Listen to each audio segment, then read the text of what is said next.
Hello candidates, I am going to dictate you a passage from Progressive magazine. So please get ready for the dictation. The dictation will start after 15 seconds.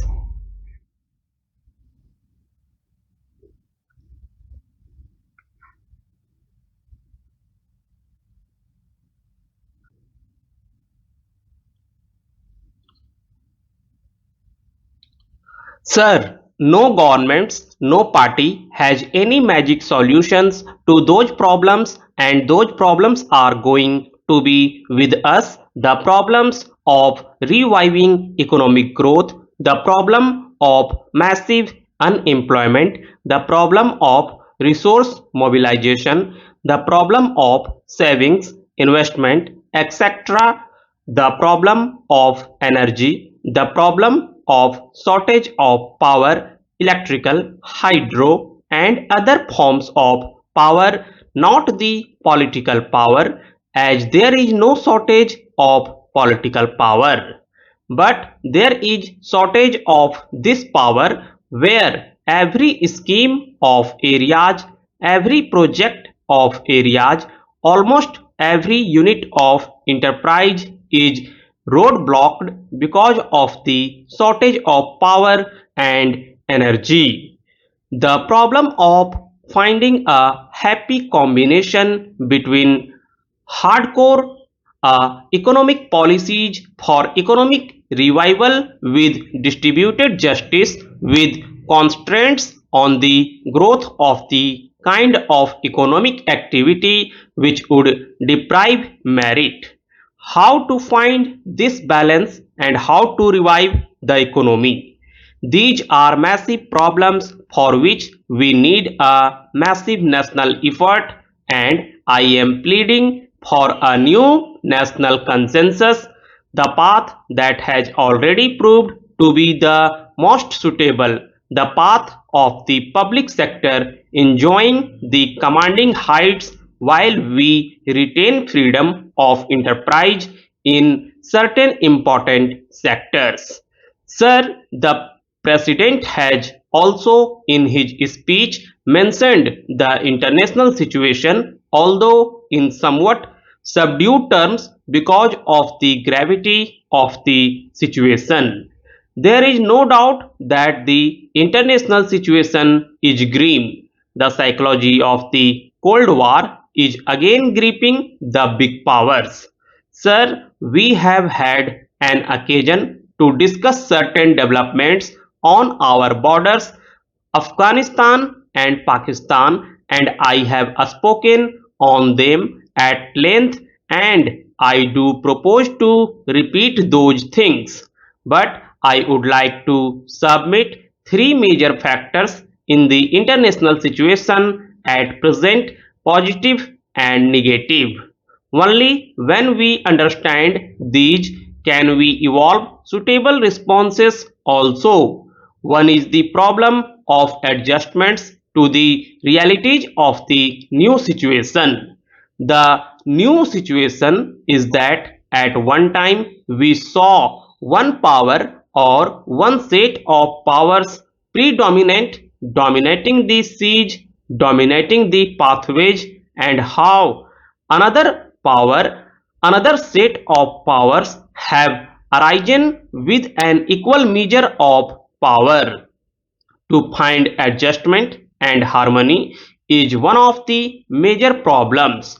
We had the philosophy or the theory of the excess of power. We had the theory of sufficiency, of superiority, and we had the theory of sufficiency of power here. My good friend, the agriculture minister is here.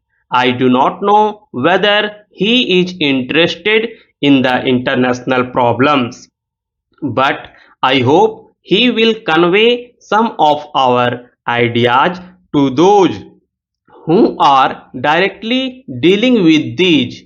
I would like to mention the second problem. It is also a negative one, if I may put it in this kind of glitch. that the power of the powerful is increasing at a fantastic rate and that the distance between it and the other is increasing sharply.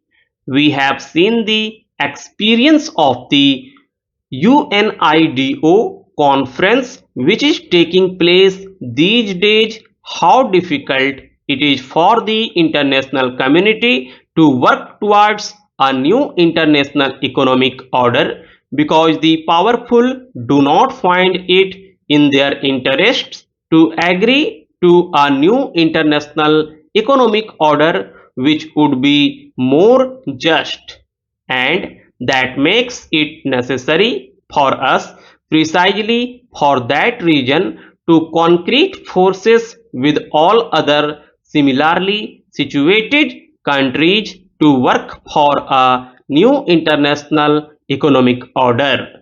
But the third factor which I will mention and which is a positive factor is that the power of the powerful may be increasing at a fast rate, but there are limits to the use of that power. You have enormous weapons, you can destroy the world many times over, but you cannot use those weapons. The balance of terror has given leverage to less powerful countries, those countries who may not be a large power like India and others, to come together, to work together and to exercise more leverage. And finally, sir, I would like to say that there is an immediate problem for this country because for the first time we are being encircled. There is the US, China, Pakistan combined.